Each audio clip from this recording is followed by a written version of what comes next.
খুন হয়েছেন president Raisi.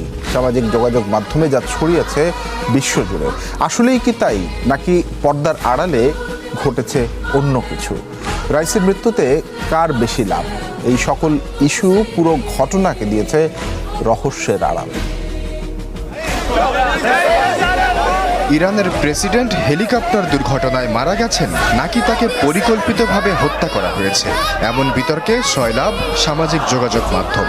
আন্তর্জাতিক গণমাধ্যমেও চলছে এই বিতর্কের প্রশ্ন উত্তর পর্ব। রাইসির মৃত্যু